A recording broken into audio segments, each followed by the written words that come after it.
Hello, everybody. Welcome to another Midwestern Marks Institute live stream. I'm here with my brothers Carlos Garrido and Kyle Pettis. We're going to be talking about labor issues with Kyle. We're also going to be talking about the video that Oliver Anthony put out today, talking about his song that was played before the Republican debates and just giving a little bit of insight into his politics. So thank you guys for joining me today. It's going to be a great stream. We'll get right into it after the intro.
All right, I'm just sending this stream to the Discord right here. But how's it going, guys? Going awesome. How about you? Good. I'm excited to do a late night stream. I'm doubling up today, so Hell yeah. Do it for the pros. I appreciated your wardrobe and today's earlier stream. I usually rock something similar too. I got the coming from left field podcast hat that I'm usually wearing, and it's got the design of the MAGA hats. And if you want to wear something that gets everyone mad, wear like a MAGA looking hat that's not MAGA, because MAGA people look at it and they're like, oh cool, and then they look closer and they're like, oh fuck this guy, he's probably a liberal. And then liberals look at it and they're like, oh fuck this guy, he's probably a conservative or a MAGA person. And so everyone just universally hates you. So I like wearing that, especially on campus, and seeing the stares that I get. But it's been the first week in school, and as I'm sure both of you know from our personal conversations, it's been very hard to get at least an hour or two of free time. It's been just meeting, class, teaching, and just a bunch of other shit. So I'm very happy to be here streaming with y'all on this late night stream, and it's going to be fun. For sure. The struggles of the petty bourgeoisie. There you go. For sure. So you, Noah's turn. Yeah. I thought this hat was fitting for Trump's arrest. I don't know what you guys thought about that, but definitely. The liberals have been. The Onion put out a good meme thing, where it was something like a liberal guy has his pants down, ready for the Trump mugshot. People are going crazy over this. All the fake progressives and the DNC and stuff, they've been doing nothing but just sharing videos, laughing and stuff. But yeah, I shared that video. I mean, I talked about this on stream earlier, but it was Jamal Bowman just like laughing at Trump's mugshot. I'm like, I guess this is kind of funny, but like there are 40,000 people dying in this country every year because they don't have health care. And that's like the one thing you progressives promise to fight for. You're just up there patting yourselves on the back because you got Trump indicted and now he can't, just because you're clearly just trying to knock him out of the 2024 election. But yeah, I think I heard about a study that it was like only 15% of Trump's base even cares about the indictment at this point. So it's just a bit silly, all of it. Like they act like they're doing a victory lap, like they defeated him. He's still a contender. He can run from prison. Dubois did that, or not Dubois. Sorry. Wow. What was the socialist candidate? Debs. Yeah, Debs did that. So I mean, we'll see what happens. Would have been cool to have the Du Bois run at some point, but Yeah, yeah, that would have been. I don't see it affecting it. On the contrary, I see it feeding into his narrative that that he's draining the swamp, as the hat says, and he's positing himself as an anti-establishment candidate. And sure, on some areas, he definitely speaks that discourse. But I think in terms of the substance, when you look at him comprehensively, there's no way that we can come to the conclusion that he is an anti-establishment or an anti-deep state candidate, or that he's draining the swamp in any form. And that doesn't mean that the people that are following him, many of which think that that's what he's doing. What this is going to confirm in a lot of their heads is the fact that he is getting attacked by the deep state. So I do think that, just like every other political maneuver the liberal left has done against Trump, all this is going to do is prop him up even more and make him seem as the genuine anti-establishment candidate, when I think we would all agree that in reality there's not much substance to that, even if his base believes that and there's potential for like re-articulating the vast majority of them towards socialism. He's not a anti-establishment candidate, Right. and it's only feeding into that narrative. And we have to, the ruling class is very smart. They're not the sort of people that have the sort of politics where they throw all their chips in one side. They try to play in such a way so that whatever ends up happening, they're always winning. And I can see, these attacks against Trump, which are only going to make him more popular, as maybe a moment in that strategy. Absolutely. I agree. I mean, I feel like this falls right in his lap. I mean, it fits his narrative perfectly. It only reinforces his message. All right, Democrats have convinced themselves that the American people care about like decorum and these things that they don't really care about, or at least Trump's base doesn't give a shit about. Yeah.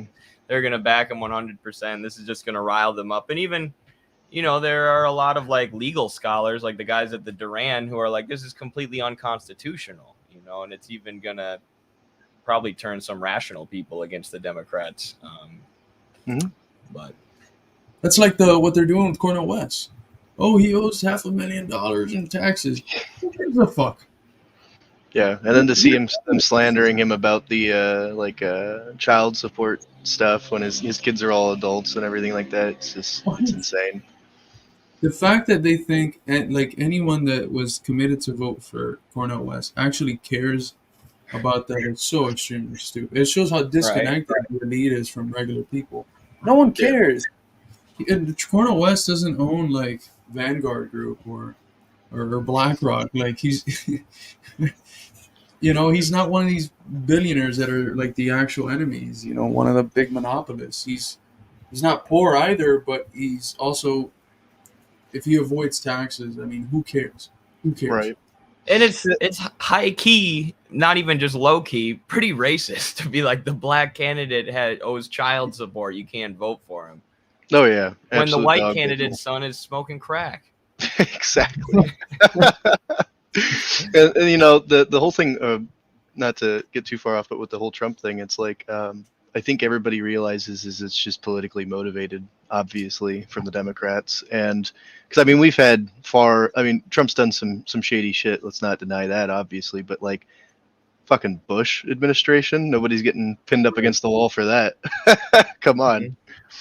Exactly. Well, for many of them, Bush is like a breath of fresh air within the Republican Party as compared to Trump. The problem with Trump, and this is something that we've been saying from literally the start of our institute, it's been the analysis that Eddie and I have been carrying forth since we were working the Bernie campaign.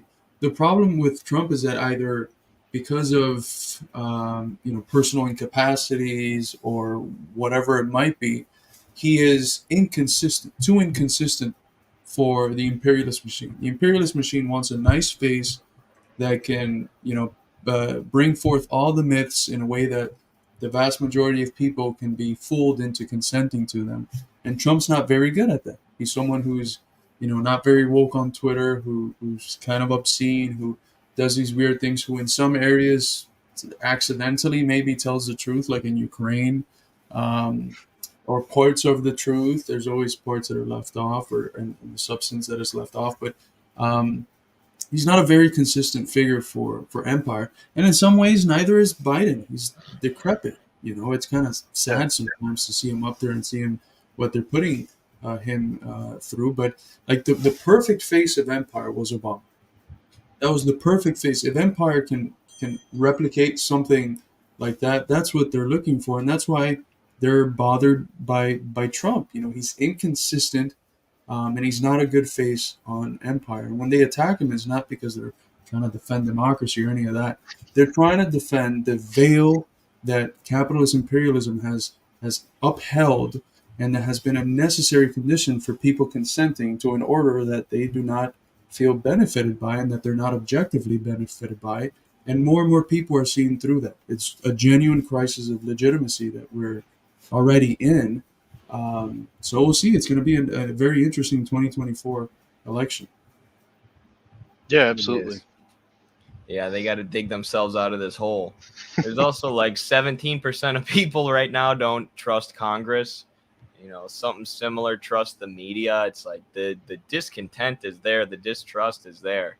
They're just terrified that something real is going to be organized against them. There's going to be a real movement for political power, which we see the embryo of in what's going on with the labor movement, or even the Cornel West campaign to a certain degree. And the growth of projects like ours. So Trump puts Trump first, Empire second. That's true. Yeah, he's motivated by self-interest as opposed to, corporate interest exclusively. He only allies himself with the imperialists if it benefits him. He's so good at prophylicity too. This is something that I don't think Hans Georg Moeller has covered on the channel, but in the book, which is somewhere back here. I taught it. I ended up teaching it for like 3 years as soon as it came out. But in the book, he's got a section on Trump and, the role that his ability to be incredibly prolific, to be a really good profile creator, the role that has played in his prominence, along with other things, of course. But in the age of social media and the technological revolution, we can never ignore the the role that's played by people being genuinely good at something like social media. And if there is something that I think the Cornel West campaign can probably improve quite a bit on, is that I think they could be making a much bigger splash if they had someone like the Liger running a TikTok Hire team. me, Cornel West. Right. Yeah. I'll I run your think TikTok. I think it's kind of impossible for a third party candidate to get anywhere. Anybody outside of the establishment, like how Trump was, even within the Republican Party, I think it's impossible without strong social media presence. I mean, it's the counter media. Cornel West is never going to get substantial airtime on CNN or whatever, any news station, and he's not going to. Yeah, the only thing they're publishing on him is hit pieces, and they'll bring him on to bully him, Right. but they're not going to bring him on to talk about his good shit. But he can blow up on TikTok, and like Biden's been. I saw someone earlier left a comment about that kid who calls himself the typical Democrat. Biden hired that kid to do TikToks for him, but they're trash. He's trying to convince politically aware young people that Joe Biden is working for their interests, and people are just like, no, we're not stupid.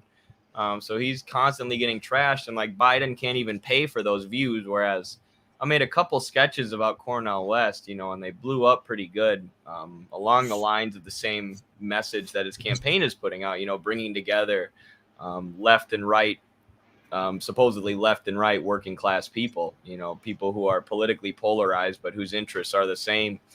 And, getting past the two-party duopoly. But yeah, not that I'm saying I'd take the campaign to the top and they need to hire me, but a stronger social media presence and an awareness of the importance of prophylicity and profile building in the modern era would be nice to see from them.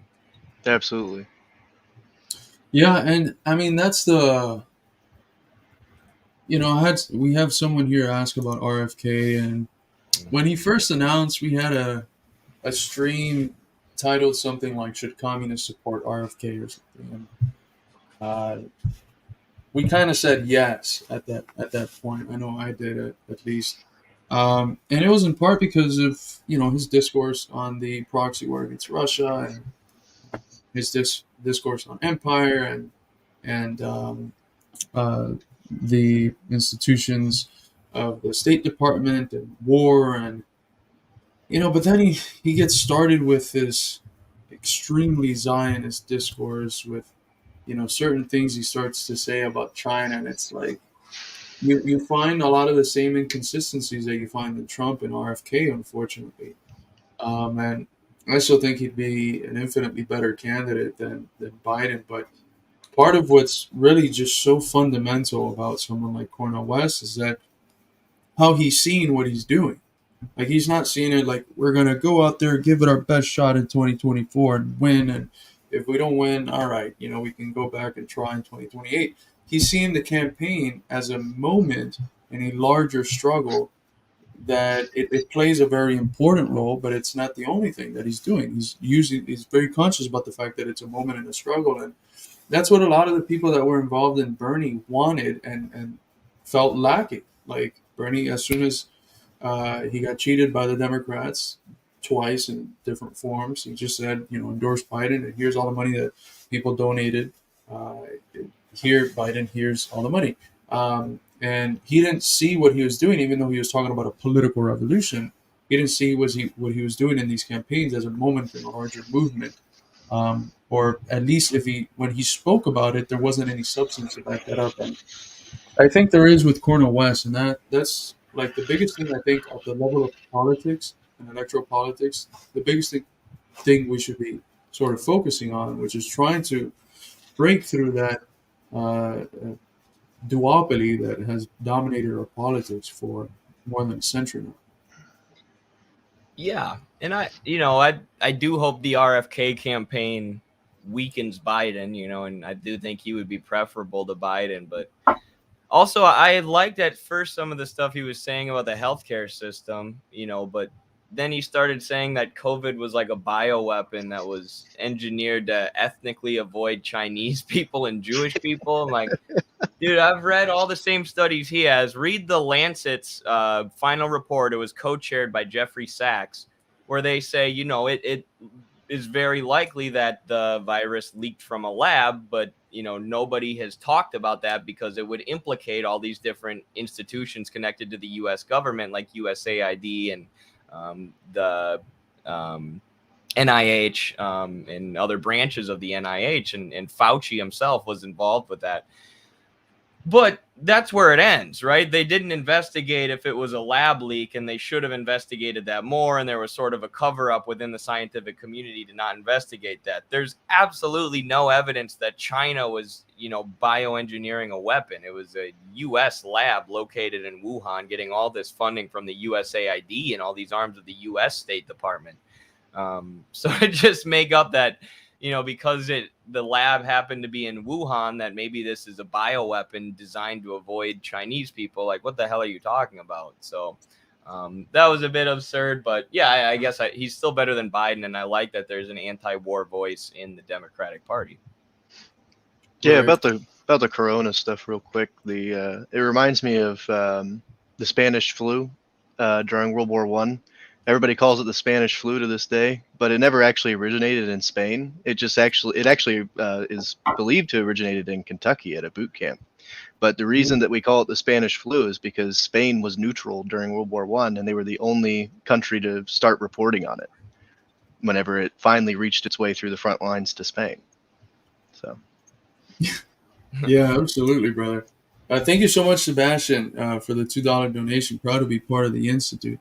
Absolutely, man. The Institute is not just, us or the writers and the contributors. It's also the viewers. It's in a way the People's Institute, and the financial contributors, which are always grassroots, and all of you guys. So thank you so much for the donation. Sebastian also sends us a lot of videos on Discord that we react to. So he's basically a producer at this point.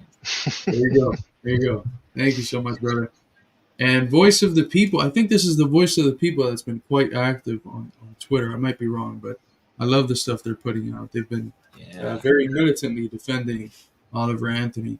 And I think we've been proven correct. Everything that we have said that the left has, condemned and dogpiled on us for has been correct. And as we'll prove later today with a reaction to his recent video. But Voice of the People says Oliver Anthony fans are exactly the folks Dr. West wants to reach.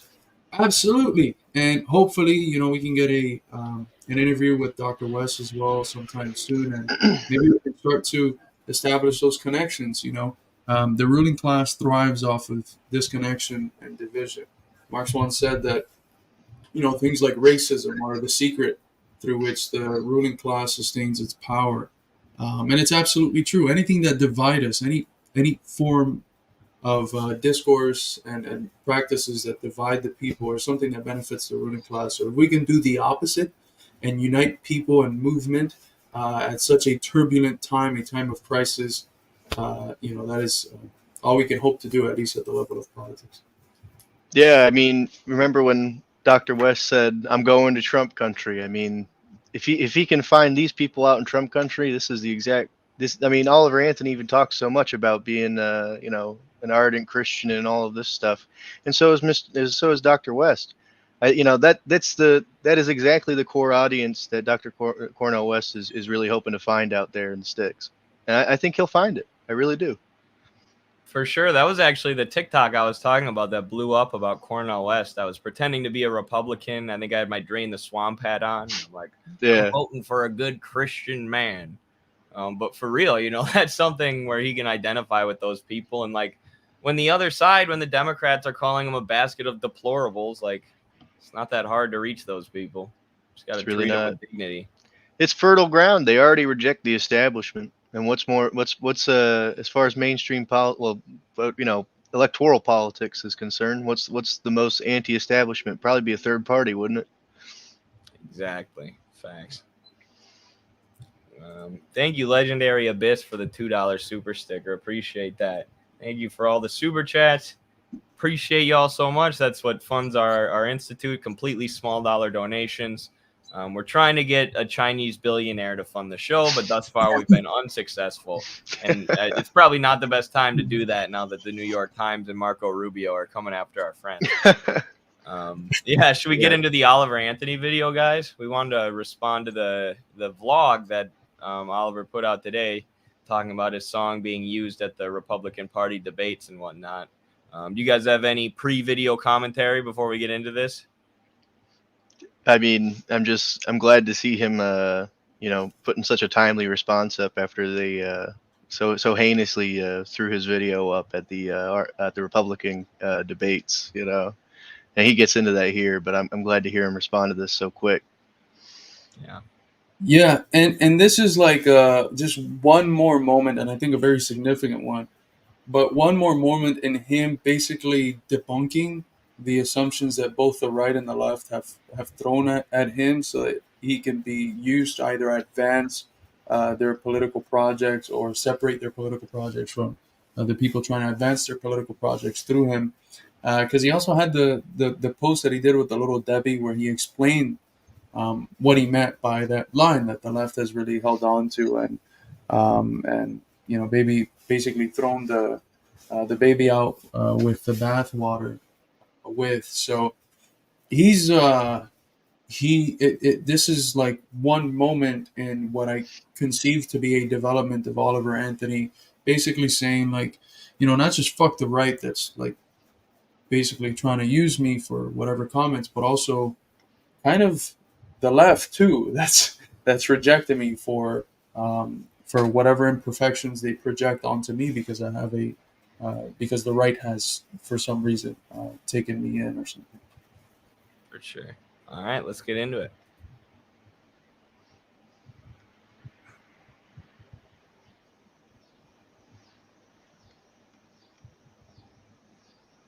I think you're muted, Eddie. Dang it. He didn't say too much. My friend friends and family that ask me how I'm doing. Everybody is wondering if I've lost my sanity yet, and I'm surprisingly calm and at peace. I don't even know what to say, but I feel thankful to be given this opportunity. The music side is exciting, and all the Billboard, iTunes charts, and all that crap. That's great, but what's the exciting part's been the conversations I've had with people and the things I've learned just in a couple of weeks about the human spirit and about all sorts of other things, the music industry and how dirty everything is. Like it's worse than you think. So I don't know what the future looks like for me. I'm not really too concerned about the future. I'm living in the present, and I just have to have the discernment to make the right decisions from here on out. Because I think about that guy who was sitting here a few weeks ago talking to you, and the most important thing to me is not leaving him behind.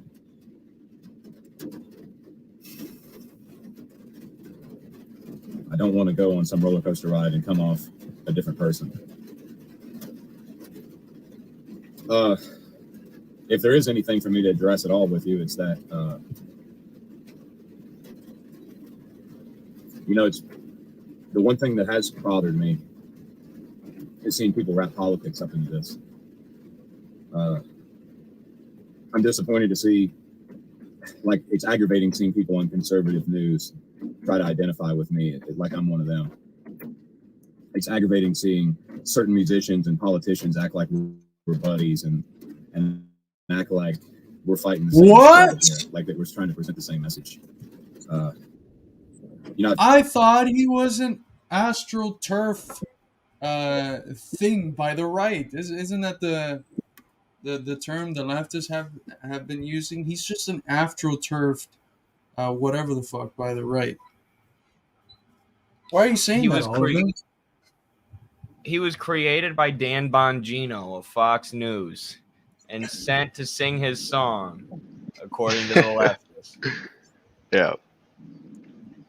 Just a guy figuring shit out. Seems okay. Yeah, they've got that insider to the country music world, I guess, It's so politically motivated, and in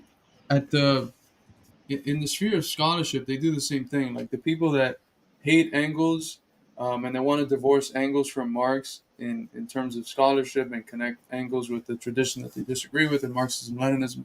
You'll see their scholarship, and they might be very smart in other things, but then they'll start talking about, even though Marx says this in letters, he actually thinks this, or he's actually this. And they'll start almost like projecting their biases onto Marx and into his unconscious or whatever the fuck.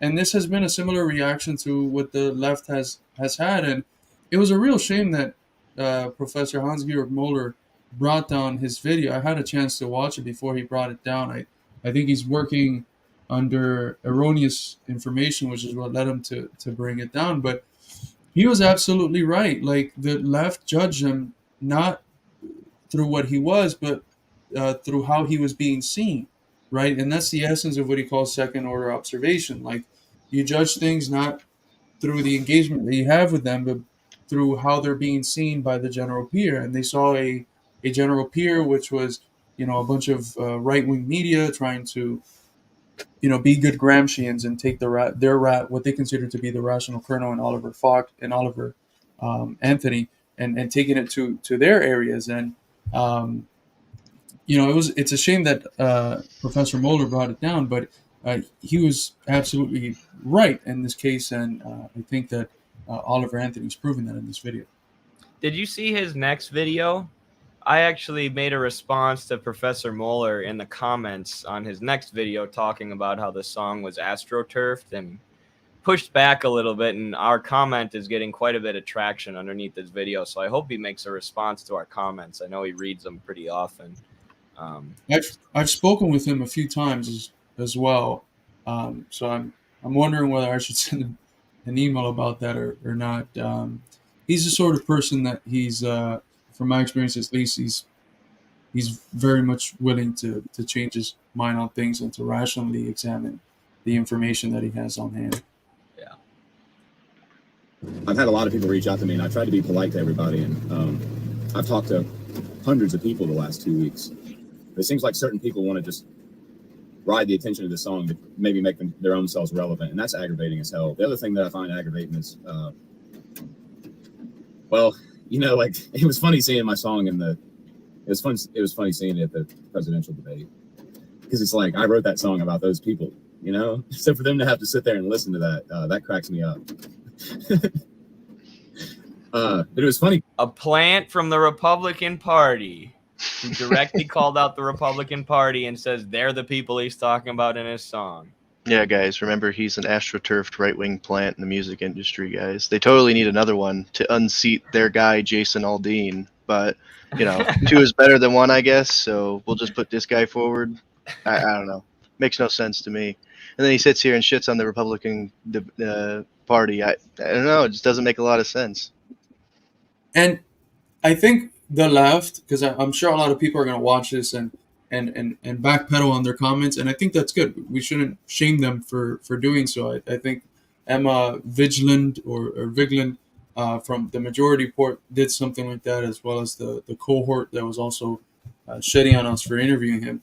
I think that part of that process of backpedaling, if people are going to do that, and I think that's positive, I don't want to shame anyone for doing that, has to be asking themselves the question, why did you fall for the position that you initially took?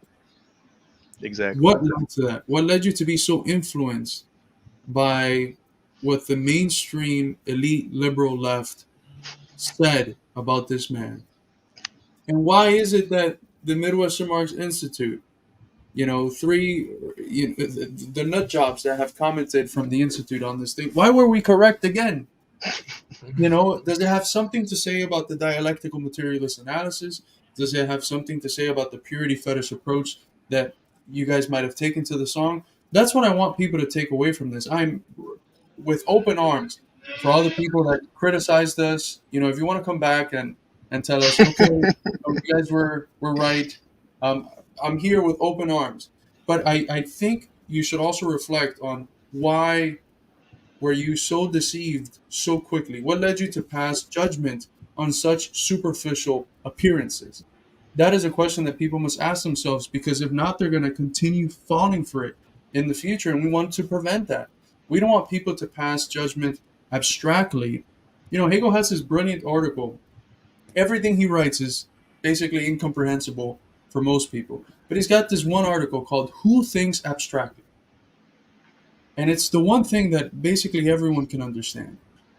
And he writes in a way that's very much anti-common sense. We have this idea that the people that think abstractly are the philosophers. Plato has in the Republic the image of the philosopher as the stargazer, which the people criticize, and they forget that the stargazer of the ship is the one that's actually capable of guiding it, because by looking at the stars, you can guide the ship at that time. But he says the people that think abstractly are the people that are uneducated in a way. The people that cannot distinguish what they're seeing in front of them, the fact.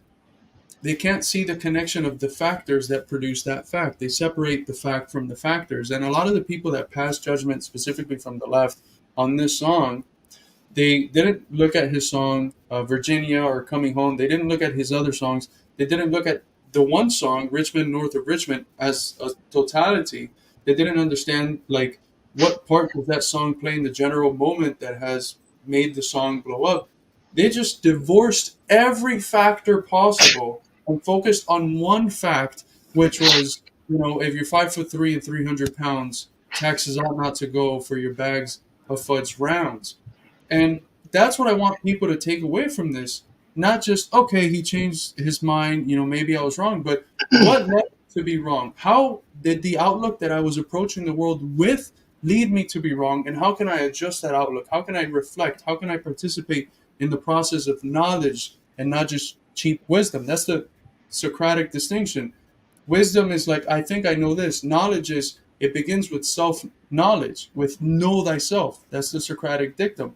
How can I know myself so that I can adjust the outlook that led me to make the mistake? That's what I'm hoping people do. Yeah, Yeah, I'm sure Emma Vigeland will do that. I think you're giving some people too much credit because a lot of them didn't even listen to the song before they even came to their own conclusion or just jumped on a bandwagon. So, to even say that they were critical about one line, they didn't even listen to the whole fucking song in most instances before they were instantly on Twitter reposting and liking and everything else. So it's just insane to see. Yeah, because he's a literal astroturfed dog whistle for fascism. So yeah, there's only two parties in the U.S. I've been told recently. There's the fascist party and the conservative party. The Republicans are the fascists and the Democrats are the conservatives. So there you go. You kind of seeing the response to it. Like, that song has nothing to do with Joe Biden, you know? It's a lot bigger than Joe Biden. That song is written about the people on that stage, and a lot more too, not just them, but definitely them. It's cool seeing some of my other music come out because people are, I guess, starting to appreciate and understand what it is I'm really trying to say. It's hard to get a message out about your political ideology or your belief about the world in 3 minutes and some change. But I do hate to see that song being weaponized.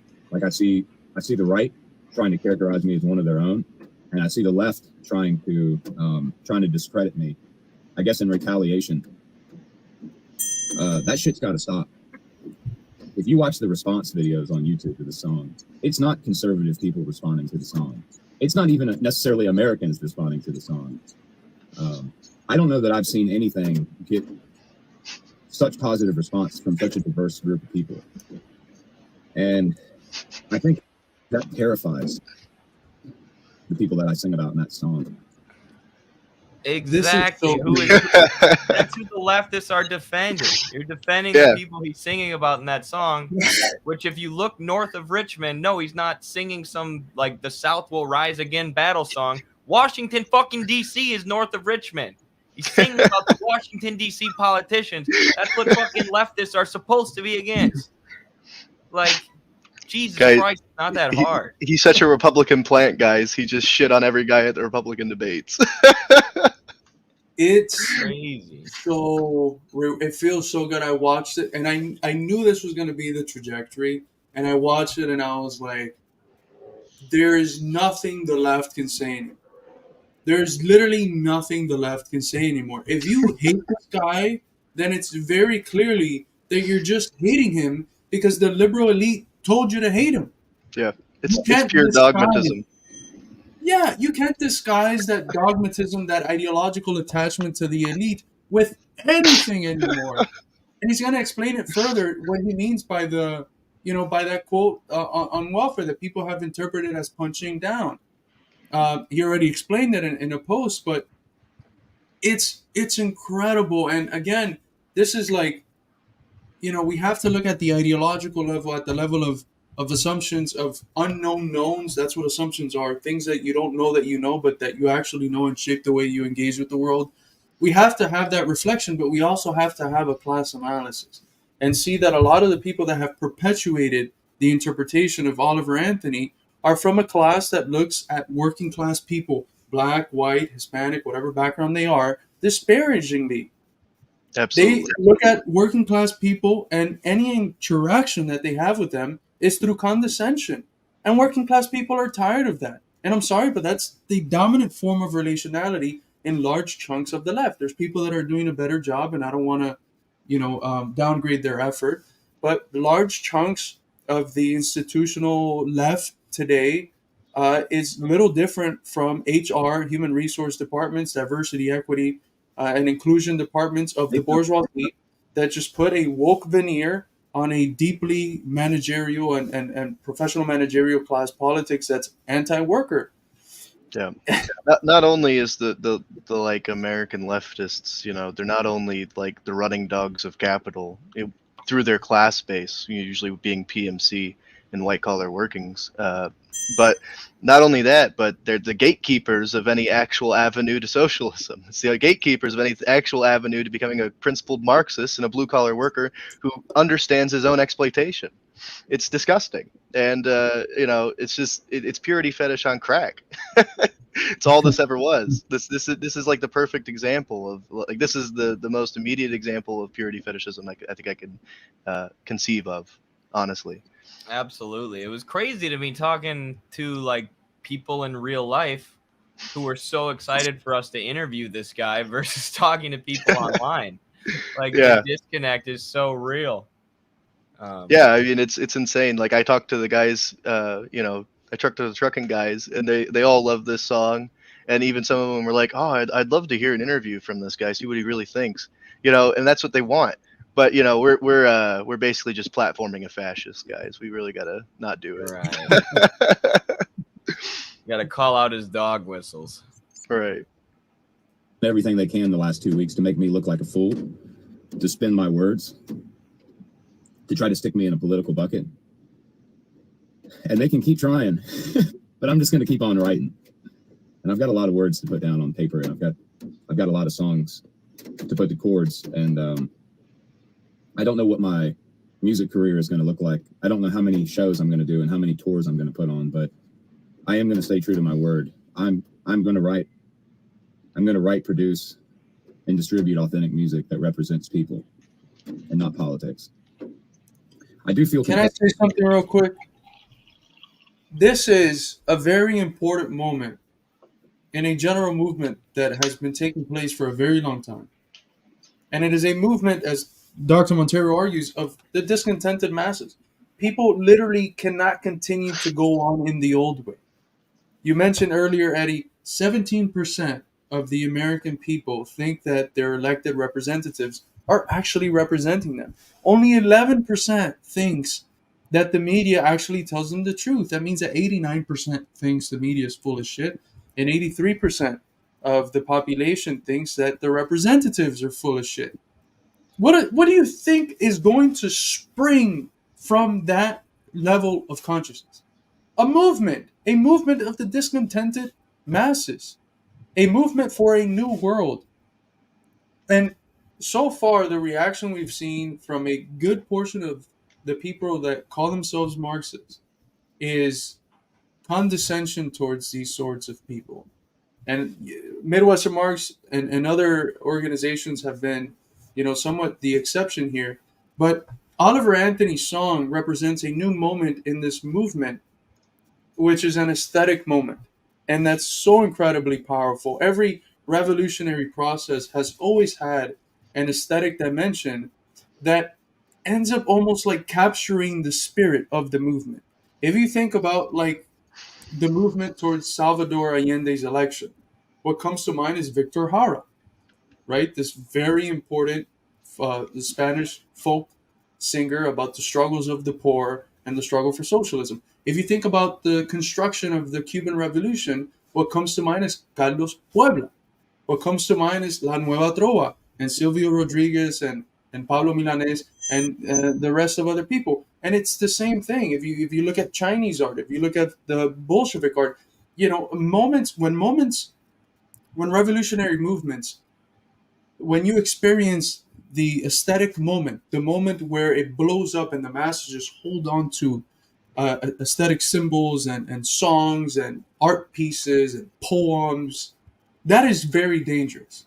Not every historical struggle gets to that point, but the ones that do likely succeed or get to the point where they go quite far. And I think we can't ignore that. We can't ignore that and what this symbolizes for this larger movement that Oliver Anthony is a part of, and that hopefully produces many other Oliver Anthonys. Right. And could you imagine how the leftists would react if there was a real working class party led by people like this, looking to seize power from the government? They, Vaush would be calling them evil tankies and, condemning them the second it popped off. So of course they'll condemn the art of the working class. A lot of these people literally hate the working class. Their own class character is PMC, and they really look down on working class people. I mean, some of these leftists sound worse than our own elites when they talk about working people, because at least the elites hide it very well. I mean, they talk like them about them like they're the unwashed masses or something, just ignorant savages incapable of like reason or thought or decent human interaction. When in reality, it's the exact opposite. It's just disgusting to see. Exactly. Since I have addressed the conservatives, I do need to address the left as well, because they're sending a message out that initial song that sort of shot me up the radar, Richmond North of Richmond, is an attack against the poor. If you listen to my other music, it's obvious that all of my songs that reference class defend the poor. Doggone is a good example of that. Needled in the street, folks hardly surviving on sidewalks next to highways full of cars self-driving. The poor keep hurting and the rich keep thriving. Like, that's what I like to sing about. And, the English language is interpretive, and so I do understand, like, there may be some people who misunderstood my words in Richmond North of Richmond. But I've got to be clear that my message, like with any of my songs, it references the inefficiencies of the government because of the politicians within it that are engulfed in bribes and extortion. And, the words say that there's people on the street with nothing to eat and the obese milking welfare. That references a news article I read earlier this summer that adolescent kids in Richmond are missing meals over the summer because their parents can't afford to feed them and they're not in school to eat cafeteria lunch. And meanwhile, I think like 30 or 40% of the food bought with welfare or EBT money is in a classification of like snack food and soda. I think 10% spent on soda, and I want to say like 20 or 30% spent on junk food. And that's not the fault of those people. Welfare only makes up a small percentage of our budget. We can fuel a proxy war in a foreign land, but we can't take care of our own. That's all the song's trying to say. Let's go. He's anti-proxy war too. Man, this makes all those people who hated him look very silly. Extremely silly. The left has fallen. Billions must apologize. We're also assuming he's talking about like the proxy war against Russia, but there's a million other things that are similar to that, not in scope, but it's an anti-war sentiment. It's a deeply anti-war sentiment, and what he's doing there is connecting the struggle of poor working class people at home with the struggle against imperialism. Yeah, it's not as elaborately formulated as some of the leaders from the institutional left who've been reading Marx for 40 years and not engaging in the real movement of history and the real people's movements that are taking place. But it's there, and it's spontaneously there in the people, and the people are accepting it. Look at his other songs. They have a bunch of views as well, millions of views. Yeah, sure. I mean, he's like the part of the he's rapidly becoming part of that organic working class, intelligentsia type, because he's going through what that experience like in and of itself due to his musical talent and his work and everything else. I mean, he's having to be confronted with all of the different ideas that not only the working class has, but what the hegemony is pushing down as well. So it's interesting, and I'd like to see. I really look forward to seeing his development, and I'm really looking forward to this interview. Honestly, on the third, I think he's gonna knock it out of the park. Honestly, hearing shit he's saying here. Agree. I mean, it sounds like he's been listening to our show almost. Yeah, right. I want everyone watching this on Twitter right now to tweet this live stream at Emma Vigland in the Majority Report. Where are you guys? I have a video for you that contradicts everything you said in your video shitting on us and shitting on the people supporting this pro-working class anti-corruption song. Please issue a retraction and an apology. It's just saying that the government takes people who are needy dependent and makes them needy independent. And at some point I will dissect all my lyrics of all my songs if that's what I need to do. I mean, 30-some million people understood what I was saying, but it only takes a few to try to derail the train, to try to send out false narratives. And that's a few loud voices, a few voices with big platforms, oftentimes handed to them by the bourgeoisie, by corporate America. Or, we were seeing a lot of these tweets about him definitely boosted by some sort of bots. I mean, talk about astroturfing. You know, there were accounts with like 200 followers who were blowing up, having all these, you know, accounts that were just created a week ago or a day ago, you know, boosting their content. You know, that's the message that was astroturfed. And the point that he's giving there, 36 million people understood what I was saying. That is a deeply philosophical point. It's a point about epistemology, about the question of knowledge, about how it is that we come to understand the world. And again, it's the same question we started with. Like, leftists have to ask themselves, what in their worldview led them to misinterpret this? And what led 36 million working class people, which I'm sure it's more if you calculate all of the platforms that he's in, what let regular working class people understand this? And what led the left to not understand it? And the problem is that a lot of the people, especially Marxist Leninists, they think that we are in 1903 Russia, the writing of what is to be done. And the workers that we're dealing with are just a bunch of backwards peasants, trying to figure out. And we have this Marxist intelligentsia that has not been corrupted by COINTELPRO and not COINTELPRO, the Congress for Cultural Freedom, and these various operations that have created intentionally a controlled counter-hegemonic left.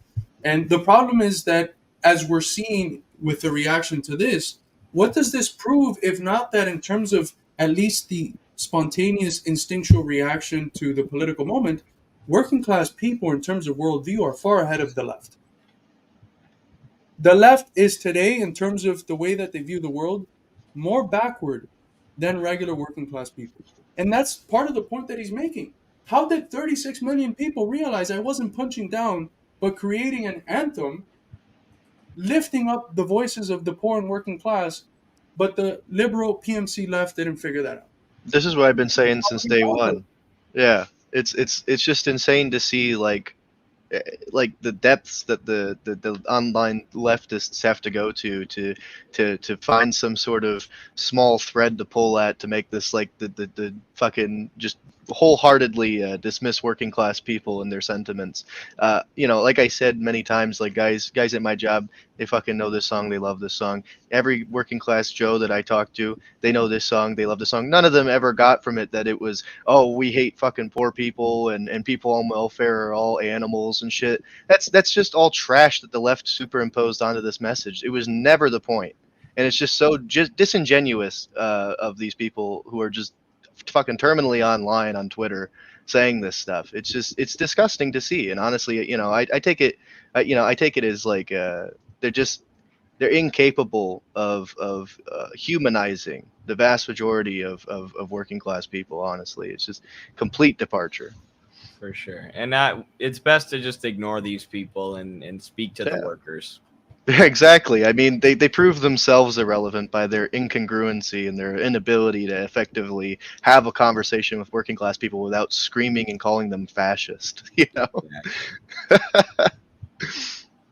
There'll be more of that to come. It's like it's driving people crazy to see the unity that's come from this, from all walks. This isn't a Republican and Democrat thing. This isn't even a United States thing. Like, this has been a global response. And don't let anybody tell you otherwise. Go on YouTube and watch all the response videos, And don't shoot the messenger. Like, I'm a nobody. It's my belief that divine intervention has put me in this position in this point in time to get a message across, and that's all there is to it. Like, I'm nobody special. I feel terrible almost that I've been put in this place, because there are a lot of artists and musicians out there that are far more talented, that have put in way more hours than me. Like, I don't deserve to sit in the top 5 places on the iTunes charts. And the truth is, I really could give a shit less about the iTunes charts. What I care about is connecting with people. What I care about is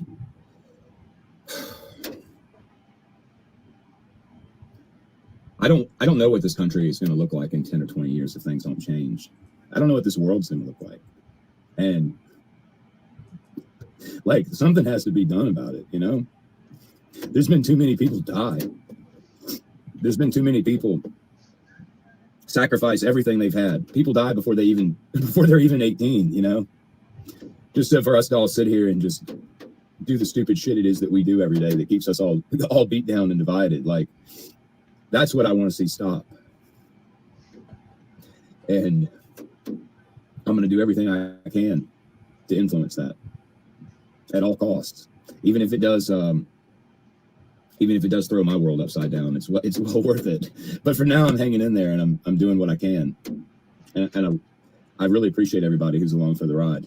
So there's a lot more to come, and I'm excited for it.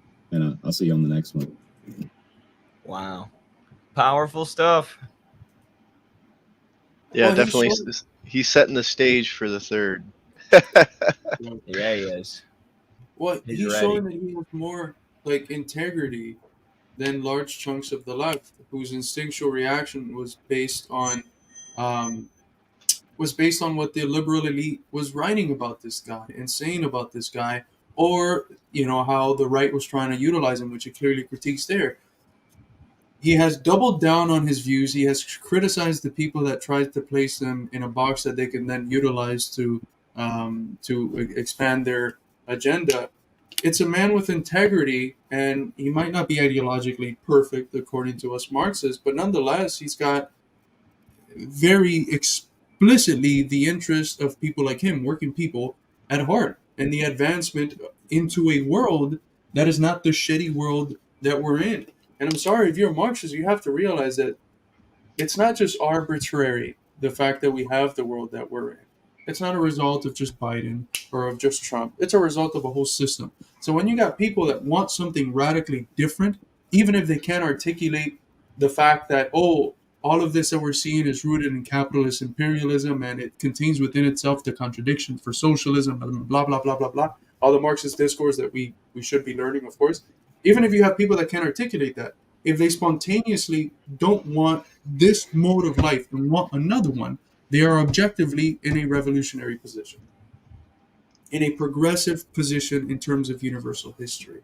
And that's what I think a big chunk of the left, I'm sorry to circle back on them, how can we criticize the right if we know from the beginning that a lot of them are idiots and stooges of the ruling class? The problem with the left is that they present themselves, and I'm speaking here of the socialist left, they present themselves as Marxists, as people who are supposed to have the long-term interest of the working class at heart, the people that should be able to see where are we at now, how can we take where we're at now forward to socialism, to which really all it means is a mode of life where the people are in power. A dictatorship of the proletariat. It's synonymous for democracy. Demos, people, kratos, power, people in power. So instead of doing that, they're not doing that. That's why I might be hard on the left, but I'm hard on it because they should be better. And in other eras, they would have been better. I'd like to think that if we were in the 1930s and 40s, especially after 1933, the Communist Party USA would have tried to connect with Oliver Anthony. That the leadership of William Z. Foster, and even later on, the leadership of Henry Winston would have connected, and the leadership of the early Gus Hall would have connected with Oliver Anthony, because connecting with Oliver Anthony is connecting with a voice that tens of millions of American working class people are connected with and see their suppressed silence by the established order, their voice uplifted through. He's a voice for tens of millions of Americans. And if you're a communist, I think you should be trying to at least understand what's going on and establishing some sort of connection. He's Yeah, a voice absolutely. for tens of millions of settlers. Yeah. So actually, I was going to go somewhere with that because I think that back in the 30s, the CPUSA and these groups, they did reach out to artists like this, like Woody Guthrie and Pete Seeger, and they were singing songs like "This land is my land, this land is your land," singing about the working class of this country owning that land. But by today's modern leftist standards, that would be settler colonialist trash. So we got to throw them out too. I mean, they're canceled. Let's put them in the same category as Oliver Anthony at this point. So it's not just the times are so different. It's also just like the theory itself has just been malformed into such a way that it's completely incongruent with like modern life and material reality. It's such a sad state of affairs on the left. It is, but things are changing. Absolutely. Could you imagine? Just real quick, can you imagine if "This Land Is Your Land" had never been written? If someone wrote that now. It's over. It's over. The reaction of the left would be. Right. I've seen so many leftists saying this Oliver Anthony guy isn't the same as Woody Guthrie. Woody Guthrie was good. It's like you would have fucking canceled Woody Guthrie too. Yeah, Like, what you the would hell are you absolutely talking done so. about? Yeah. They would cancel Tupac. They would cancel almost everyone who has been part of, a progressive movement in the arts. Right. Absolutely. Sebastian says it's about creating opportunities to advance class consciousness. This is in reference to the Cornell West campaign. Bernie provided us with a lot, even if he didn't win. Why let this opportunity go to waste? Couldn't agree more, Sebastian. That's pretty much our view on it as well. This one made me laugh. How do you feel as Marxist when it comes to veganism? It's a pretty strong parallel between Marxism and veganism. If you care about proletariats, then the animals deserve the same consideration. I'm in favor of liberating the forces of production in agriculture and using nature to feed humanity. I'm a speciesist. I can't lie. I'm pro-human. That's pretty hilarious. He's gonna call you an evil carnist now. Sorry, I just had a sandwich with meat on it, and it was really good. No, we already responded to that one. Thank you, Starbach. He's AstroTurf because of this tactical observation. Do you have a paper trail? What are you, some kind of fascist apologist? Yes, we all are fascist apologists. Thank you, Tankarchist Posidist. What's the Posidist thing? Isn't that like where they believe socialism will come from the ocean or something? It comes from aliens, I think, right? Oh, that's what it and is. they believe in like the necessity of nuclear destruction to like reset button on humanity or some crazy shit. Like this is obviously a very good meme account, but I don't think anybody actually believes that crap. Right. Almost. We have two good accounts: the Posidist, and then Team Orca #OnlyFins. Thank you for the $3 super chat. What about his playlist of dancing? I responded to this on the earlier stream. It's literally just a playlist of videos criticizing Mossad and how the the Israeli intelligence, which is different than criticizing Israel, is different than criticizing Jewish people. Israeli intelligence was involved with terrorist groups that were then involved with 9/11, which is true. Just real quick, can I say something about this? Yeah. Because of the vast majority of the left agrees on the issue of being against the Israeli genocide of the Palestinian people and occupation. So I think this would be a good point for them to reflect on if they go watch those videos. What led them to the same talking point as the elite use against someone like Jeremy Corbyn, which is that if you criticize Israel, you're anti-Semitic. Because that's what a lot of them were doing by looking at the playlist that Oliver Anthony liked, which, if you look at it from that standpoint, is super progressive. That means he's at least maybe, if you can tell anything by someone's likes, that means he could potentially be against the apartheid state of Israel. Yeah, exactly. And I always get sick and tired of like this weird straw man that like, and it's also like a double standard because obviously is like, well, not as us, but the leftists, they always criticizing Israel, of course, as they should. Israel is apartheid state and it's bad, all that good stuff. But they never consider that to be anti-Semitic. But the second that somebody who's outside the left makes the same analysis, I mean, in a lot of cases, yeah, sure, there is anti-Semitism attached to that. I'm not, we can let this guy speak for himself. But whenever that's the initial reaction, is that automatically they're criticizing Israel and Mossad, so therefore it must be anti-Semitic. It's just, it's possible that without Marxism they have come to the same conclusion. It's not a hard conclusion to make. Right. Yeah, they know that that's a talking point when the bourgeois media does it. When someone's criticizing Israel and they say you're anti-Semitic, But then as soon as that talking point is useful for them, as soon as they can call Oliver Anthony anti-Semitic, they jump on it. Exactly. I'm sure nobody who was calling him anti-Semitic actually went and watched those videos and saw what they were actually saying. They just saw, Israel in the title. And no, I mean, I even remember. I remember when I was in, certain circles, leftist circles and stuff like that, and we were even talking about this connection, back in the day. And I even remember that specific clip being shared around. But that wasn't anti-Semitic. But the second Oliver Anthony, who's just doesn't happen to be a Marxist yet, he just he has to be an anti-Semite, of course, naturally. Even though he's talking about how it's terrible that we shouldn't be dividing people on anything, except really, I mean, fundamentally, when you get to his core of his message, is class. So it's just kind of silly. Guys, by the way, Keenan here makes an interesting point. The Communist Party USA was built by having recruitment in workplaces, not just by latching on to whatever has mass appeal. Didn't you know that exactly what we just said was we should ignore workplace and community organizing and only focus on latching on to artists? That's exactly what we think should be done. Forget like your workplaces. Forget the next segment we're about to do on workplaces. Forget community organizing. Only focus on like catching whatever new artist comes out that's somewhat working class, and that's what political praxis is all about. Absolutely. Jesus That was Christ. sarcasm for those in our audience who can't tell. I know some people can't. Yeah, it's going to be clipped and posted now. Yep. Hope this will cause people to reflect on their reactionary nature and purity fetishism. I think a lot of people actually are, like a lot of normal people, are kind of coming to see the truth and how ridiculous the initial reaction is. But I don't expect folks like Emma Vigeland in the Majority Report to change their opinion based on the truth, because I don't think they care about the truth. I think they care about pushing liberal MSNBC ideology on YouTube while pretending to be, outsiders or progressives. That's pretty much their shtick.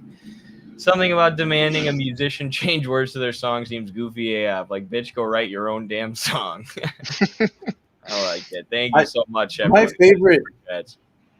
My favorite are the people that are like, why don't we just support this one song, written by a guy in a field, dressed up like if he's wearing a redneck Halloween costume, and who has 3,000 views or something. Why don't we make this song blow up and connect with, I don't know, millions and tens of millions of Americans? It's such an idealist way of approaching the world. It's like, why isn't the world how it should be in my head? Why is the world accurately reflecting the pure ideas that I have in my head? Why is the world so mean? Why is it disrespecting the pure ideas and that I have in my head? And that's not Marxism. Like, my problem is not that people think like that. I'm fine with people thinking like that, and I think those sorts of people we can try to find what's the rational kernel in where they're at, and how can we re-articulate them towards a correct Marxist position. The problem that I have is that those sorts of people are going around calling themselves Marxists. Exactly.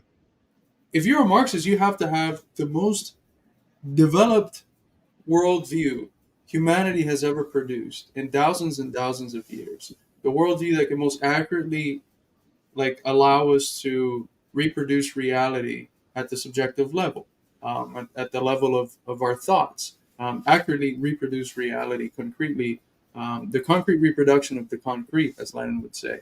And there's people going around calling themselves Marxists that want the world to look like how it should look like in their head, how it looks like in their head, and then condemning people who say, no, that's not how the world actually is, and we should attach ourselves to the real movement of history and not to whatever pure idea is fucking popping up in your head. Yeah, I mean, it's the fundamentals of idealism, no material analysis whatsoever.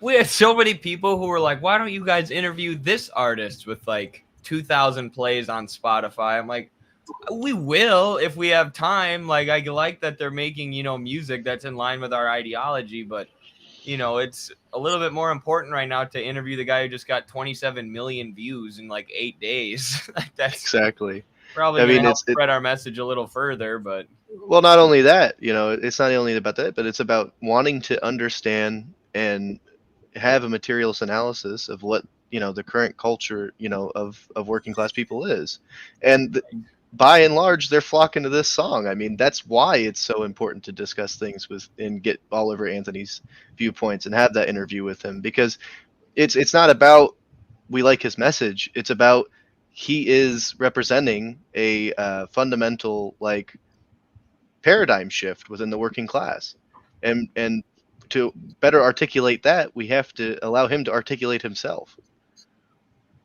Thanks. Absolutely true.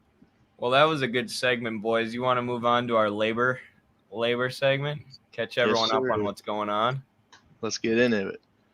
Yes. So I think we can start maybe with the subject of the Teamsters ratification of a historic UPS contract. This is an issue that we've covered quite a few times. We've been following it somewhat closely, and we'd like to talk about, what are some of the things that have been won at the negotiation table. What does the rank and file feel about it? There's statistics here on like 86% people voted in favor of it. And what are part of the leftists, specifically the Trotskyites, saying about it? Are they correct? Because you read it, and if you're divorced from what's actually happening on the ground, you're like, oh my God, this sounds like the Leninist critique of the labor aristocracy and bourgeois unions. But when we get to the meat and potatoes of it, with a literal shop steward that we have here by the name of Kyle, the man with the beautiful mustache that you see on the screen. When we get to the meat and potatoes, what is there any substance to the Trotskyites' critiques? So this is what we're going to be talking about now in our next segment. I don't know. Does someone want to read? This is a short little memo that they did on the victory. Does anyone want to volunteer to do the reading? You just read it, you friggin' professor. Yeah, lecture us. Let's Come do on. popcorn reading. Who will I pick? There's two options. Danny was doing that yesterday in his class. Danny, by the way, had the first class of the Reform and Revolution Hell yeah. course, and he was doing a lot of popcorn reading, so maybe that's why I leaned towards it. 5-year national agreement passes overwhelmingly. One supplement to be renegotiated. Today, Teamsters voted by an overwhelming 86.3% to ratify the most historic collective bargaining agreement in the history of UPS.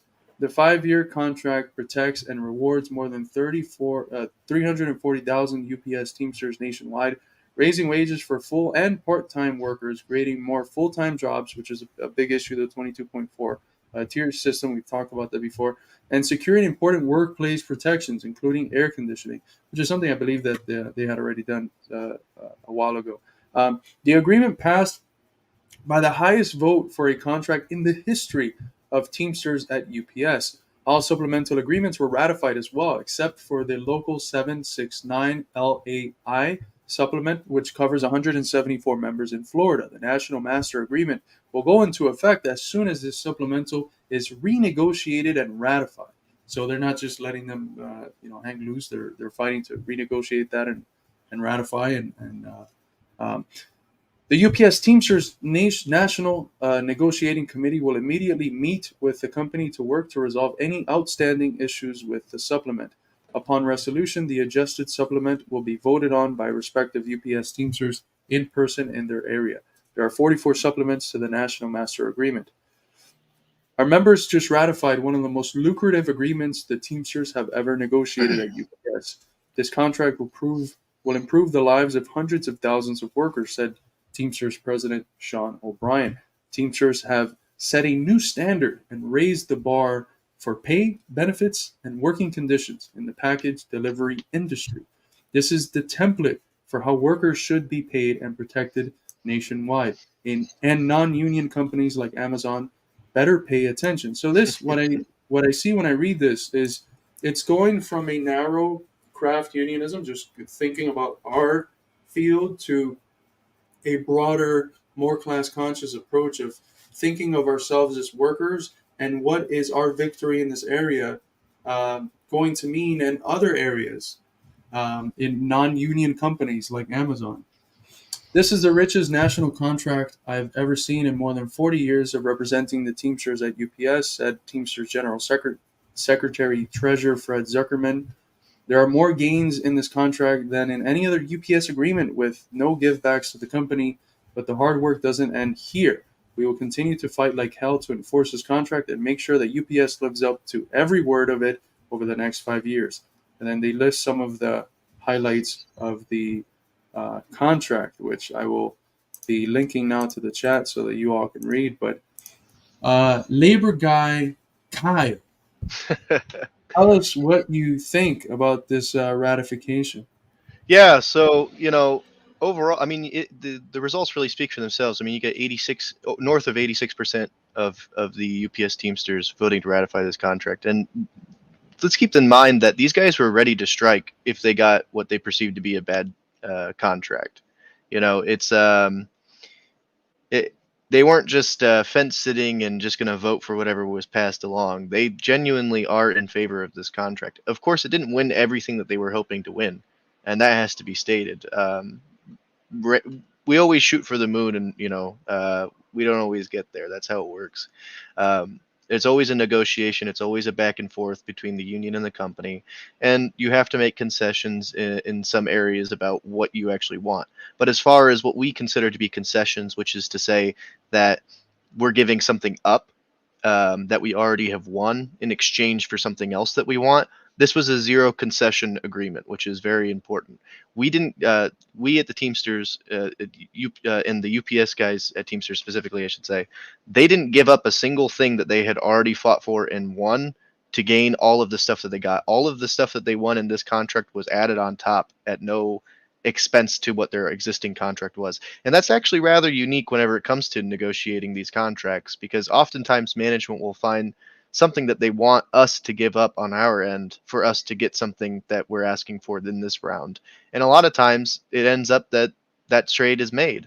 And just in and of itself on that fact is a very good, very positive thing. So, and I mean, there's a lot of things that they've been fighting for almost decades on there. And there were some supplemental agreements, which is what they're talking about, which is more localized contracts, because this is a national contract. So this is kind of like your federal law, and then you have state law that must adhere to, but goes even further than that. That's what a supplemental is. So the supplemental is, this is the national contract. The supplemental is okay, but also in Arizona, in this district of Arizona, we want the locals here have determined that we want X, Y, and Z in addition to the national contract. And you can also see smaller strikes in this of this nature break out as well. It just wouldn't be a nationwide Teamsters UPS strike. So. There is still going to be some further negotiating going on, but I believe for the most part, most of the supplementals are done and they have been ratified. So you're going to see also, further increases upon this as well. And one of the big things that they won for this was that part-time workers are up to an increased wage of $21 an hour, and then there's also a market rate adjustment for specific areas of the country. So guys will be even making more than that as well. Depending on the region that they're in. And that was a substantial win in and of itself, because these part-time workers are warehouse workers. They work, most of them are not drivers. Most of them are warehouse workers, and wages in that sector of the economy, if you will, are substantially lower than $21 an hour. I mean, you're competing with Amazon. Amazon's paying guys $15-16 an hour. So $21 an hour is actually a pretty substantial win. Obviously, they were hoping to get a lot more than that, but it couldn't be agreed upon between the company and the union. And we shouldn't sit here and shit on the union, because the guys who are all the part-timers who voted, they also voted overwhelmingly to accept that this was something that they were willing to do, as opposed to going on strike to demand this what they view was already an acceptable number to be increased even further. So I don't know. It's overall, I would say this is really a great thing. There's a lot of good stuff in that contract. Like I said, one of the things they've been fighting for decades was in the federal, not the federal, sorry, the national agreement, that there must be AC in the vehicles, and there must be ventilation and fans in the back of the vehicles where they do the unloading, which can reach temperatures up to 150 degrees in the summer heat. And there have been people who have died at UPS, because of the heat stroke and stuff like this. So they fought and they won that, and that's substantial. The number one thing guys always fight for on the job is really not economics. It's respect on the job and workplace safety conditions. That is the number one thing that they will strike over. And when that was accomplished, I mean, the economic to them is truly secondary. And I think there's this tendency on the left to like hyperfixate on wages when it comes to contracts. But that's really not the sentiment I mean, guys always want to make more money, and they deserve to make more money. Don't get me wrong, absolutely, surplus value and all that. But that's not, generally speaking, the focus of what really gets guys fired up whenever it comes to strike mentality and things like that. They're much more concerned about safety and really what it comes down to is respect. Working people really don't feel respected in this country at all by their capitalist overlords, and whenever there's some amount of respect shown, that goes a long way. So them getting this AC in the truck, they felt like was a massive sign of respect, and they're willing to move forward in the capacity that they are. And like I said, they did make very big. This is actually the biggest wage increase that UPS has ever seen in a single contract. I believe it's going to go up. I believe $7.50, something along those lines, over the life of the contract. That's massive. And they also, on top of that, they have cost of living adjustment clause within the contract. So that's $7.50 increased over the life of the contract, which I believe is what, 3 years, 4 years. And not only that, but if that's already going to be protected by any inflation. So if inflation rises 10% next year, that $7.50 is now going to be $8.25 over the life of the contract, because you're going to see that increase of 10%. So there's a lot of things that is a substantial wage increase, especially given that they have a cost of living adjustment in place. That's pretty much unheard of, and it's almost akin to what's being demanded by the UAW right now with their double-digit wage increases that they're demanding from the big three in Detroit, and I'm sure we'll get into that here in a minute. But it shows a common sentiment among these labor unions at the moment.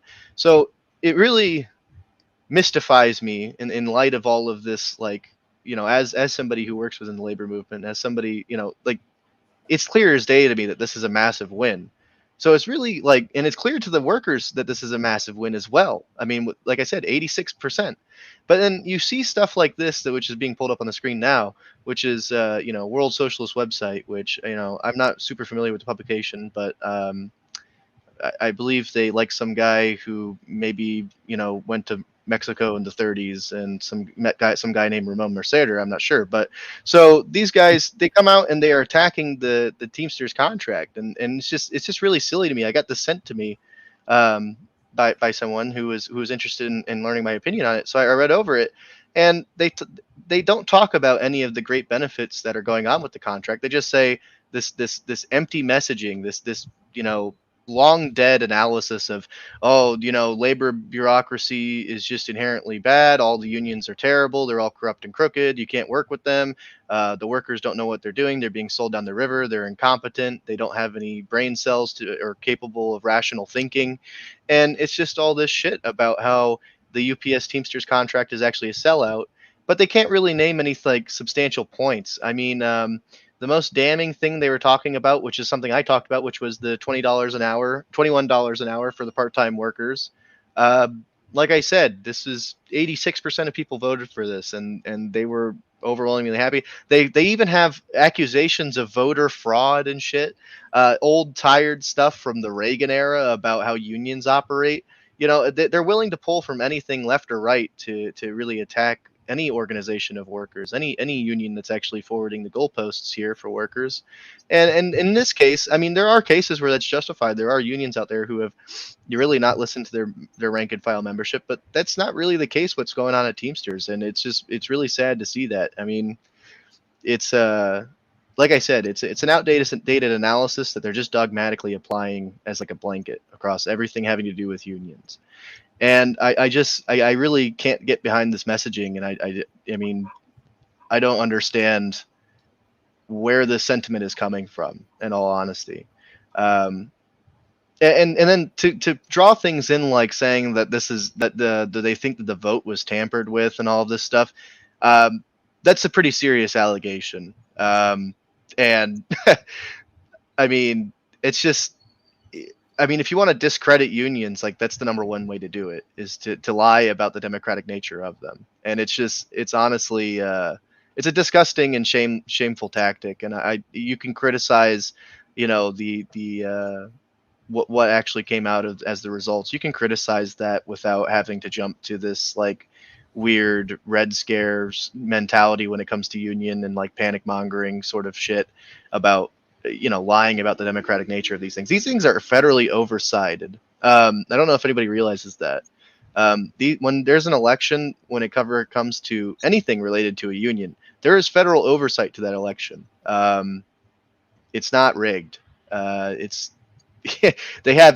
trust me, the federal government has every reason to come in and say, no, the union actually is full of shit, and they're conducting a fraudulent election. So we need to go ahead and strip them of even more of their rights. In fact, from 1989 to 2020, the Teamsters Union had specifically a body that oversaw them on a federal level that was appointed by whatever president was between whatever administration was in power. They had a special body of the government that would specifically oversee the Teamsters between 1989 and 2020, and acted in not only in like monitoring, but actually in decision making of the union, hampering the Teamsters Union from being able to do things between 1989 and 2020. And this all goes back to the corruption that was endemic during the Hoffa era, especially in the 70s to the 80s. So because of that, there was a lot of backlash, and Washington, D.C. actually came in and basically was telling the union what they could and couldn't do. We just got out of that era 3 years ago, and we don't want to see a return to it because it was terrible for organizing. That's the time when the Teamsters was starting to dwindle, and it was only through the power of the rank and file staying committed to the fight does the Teamsters Union even exist to this day. And to see open and blatant attacks on the democratic capacity of the union, you're just asking for it. You're just asking for the federal government to come back in and do the shady shit it was doing back then. So it's just a disgusting sort of narrative to see pushed by supposed socialists. This is not what working within the unions looks like. This is what wrecker shit looks like. But I really wouldn't expect anything different from a Trotskyite. So it's neither here nor there. It's like exactly what you said. They have this dogmatic general analysis, and then they just try to apply it. They try to foist it. That's a beautiful word that Engels sometimes criticized Hegel with, which is that he has this idea and you foist it onto the world. That's what these people are doing. If you listen to this, the entire experience demonstrates that the bureaucracy is impervious to pressure from below. Instead, workers have to organize a rebellion against the apparatus and the Teamsters and the other trade unions and develop the rank and file structures that return control to the shop floor where it belongs. This is the same shit they've been fucking saying about Stalin for a century. Yeah. It's just the same regurgitated bullshit Trotskyite analysis. And it has some rational kernels. Yes, you have unions like the AFL-CIO that endorsed Biden 15 months before. There could have even been a nomination. Yes, that is a bourgeois union. And yes, that's been a problem in our country. But it's just taking a very general abstract analysis and foisting it onto a particular event that they have no idea about the complexities. I doubt that they have any connections with it. They talk about how workers are more and more cozying up to the analysis of the World Socialist website somewhere around here. I don't know, Kyle. As a shop steward at Teamsters, are your coworkers talking about how right the World Socialist website is in their analysis of the situation? Yeah, no, actually, the guys who were at my job, they were talking about wanting to steal some of the language from UPS's contract to try and apply to ours, to try and bring it to our negotiating table because they read it and they thought they thought it was great. It's just disgusting and shameless. Honestly, they have no connection with the workers, even though supposedly they're within this movement. I don't see them, so I don't know. I want to go back to something you said about workers fighting for workplace conditions, even more so than just wages. I think that's a really good point. OSHA is extremely weak. I saw people mentioning that in the chat. Worker protections are extremely weak. And I have Capital Volume 3 with me here. But if you read Capital Volume 1, there's a lot about capitalists increasing the intensity of labor in order to increase their surplus value, or cutting costs on things like air conditioning, that would provide better safety for the workers. So as they attempt to suck more and more surplus value out of these workers, you have Amazon like timing their workers' bathroom breaks. You know, Meta recently said none of their workers can work from home. They all have to be in the office. You know, UPS workers, we're not going to pay for your AC. You have to work these long hours. It's trying to increase the intensity of labor and suck every last drop of profit and surplus value that they can out of these workers. So, you know, it makes perfect sense that workplace conditions would be one of the main demands for the collective bargaining efforts. Well, it's actually funny, it's just to see how disgusting the behavior was in the past that thankfully has ended, is that with UPS, most of the facilities, they're getting these trucks, they're buying these trucks from to run them as the box, you know, the step vans for the UPS guys. Most of them come with AC. The thing is that they actually go and they strip the AC out of it because it increases gas costs. So in an effort to cut fuel costs, they actually remove the AC systems that are already bought and paid for within these trucks. That's how disgusting the behavior is. Like, it's not that they're buying a truck without AC. It's that the market doesn't even really create a truck without AC anymore. So they buy a truck with AC and then they strip the AC out of it so that way they could save 5 cents to the gallon. Goodness. Yeah. And that's thankfully that's ended. But, you know, apparently, you know, according to the Trots, I even think they mentioned in this, oh, well, guys are going to still be driving without AC. Yeah, the company is not the specific language of the contract, just to be, you know, open and honest, is that the company is not allowed to purchase any additional vehicles without AC. The shelf life of these vehicles, we think of a traditional car lasts 10 years or whatever. The shelf life of a box truck at UPS, 6 months. Those things do not last because they're doing tens of thousands of miles a week, and they're constantly running 24/7. So they don't last. So within six months to a year, you're going to see all those trucks replaced with brand new vehicles with AC in them. And the Trots don't add that to the article. Of course not. Yeah, Which would be such an important point of nuance. But what you mentioned there, and Eddie, you hit on it, which is that many times the struggle is just for like conditions that are surrounding, not just for wages. And it was something similar with the rail situation last year. Like a lot of the stuff they were asking for was not like pay increase necessarily, but like better conditions of work, more free time, the ability to spend like holidays and birthdays with their families. It's not just wages. Exactly. Do we want to talk about what's going on with UAW at all? Yeah. Absolutely. Let me pull that up. So UAW also had an important vote today. This is from their Twitter account. It says the votes are in, and the results are an astounding 97% of Big Three members voted yes to authorize a strike if the automakers don't give us a fair deal. So we've covered already UPS and Sean Fain quite a bit with Kyle before in a couple other streams. But Kyle, can you tell us what this vote means? Yeah, so like I talked about last time I was on, UAW had authorized a strike that was strike authorization vote, which was to be counted by the 24th of this month. So obviously that ballot's been counted, and we have a 97% approval, which is, you know, that's ecstatic. That's awesome. That number is that's a hard number to get, honestly. So 97%, pretty much everybody at the Big Three. That's Ford, General Motors, and Stellantis, which is a company. It's Fiat Chrysler. So they all the big auto manufacturers in the United States that are left. They have authorized the union workers have authorized that during this current round of negotiations that's ongoing between the UAW and the Big Three, that anytime between now and the 14th, if Sean Fain walks in that negotiating room and he feels like the companies are not negotiating in good faith and they don't give a shit about what the workers have to say, he can authorize a strike.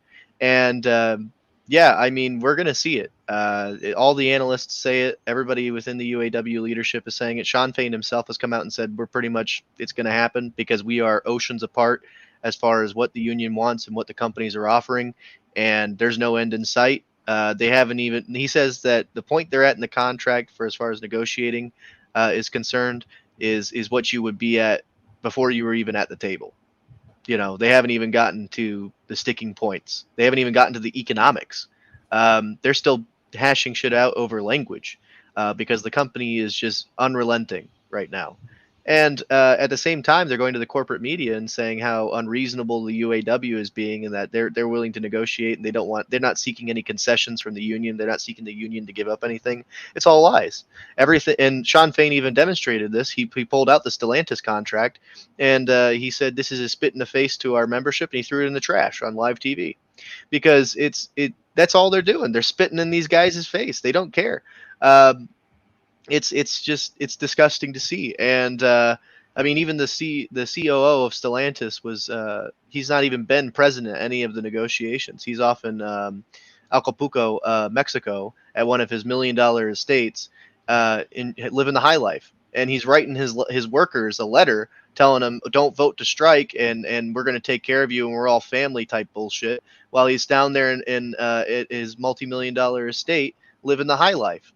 And his workers are in some plants are working 90 days straight, 7 days a week, 12-hour days for a company that fundamentally doesn't give a fuck about them. It's disgusting. And this is the sort of attitude that these companies are coming into the negotiations with. And there's no doubt, no reason. I can't possibly see the UAW trying to. There's no way to meet in the middle on this. Its strike is imminent. In my opinion, all the signs point to it. Strike is imminent, and it's going to be a big deal. I mean, and I've gone over all of the demands here, and I'm sure you guys could go back. But I mean, one of the biggest demands is in my book is not only all the economic, which are like far up there demands that they're saying that the workers deserve, which I'm fully in support of, but they're demanding something that transcends it beyond just their, just beyond what's normally asked. They want the right to a nationwide strike of UAW auto workers if any of these companies decide they want to close a plant. So if they want to close a factory out in Iowa, then workers from California to New York should be able to go on strike if they're UAW and demand that this plant not be closed to save those jobs and to preserve what industrial base and what blue collar jobs we have left in this country. I mean, it's it's taking that fight even further beyond, and it's a great to see. I mean, I love to see it.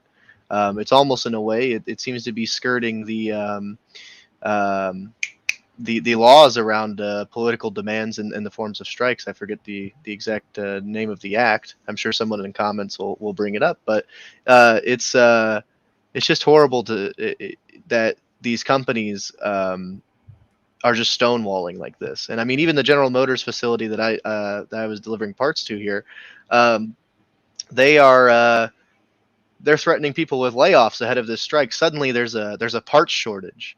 We've been running pretty much fine for the last 4 or 5 months production wise, but then suddenly as soon as they announce that they're going to be holding a strike vote, there's a parts shortage at the facility and a nationwide parts shortage for General Motors, and suddenly we need to start laying people off, and we're concerned. It's all scare tactics. It's all intimidation. That's what these people are resorting to. They don't want to negotiate in good faith. They never do. Of course not. And that's what Sean Fain said. He said they're not negotiating in good faith, and we got to take the fight to them. We got to show them that we mean business. And the rank and file stands behind Sean Fain, their union leader that they just elected, who ran on a ticket of anti-corruption, rank and file democracy, and taking the fight to the big companies. He's proven that point. He's moving the goalpost. He's bringing the rank and file into the fire, and he's getting it done. It's beautiful to see. He's got 97% of the guys saying they're ready to strike.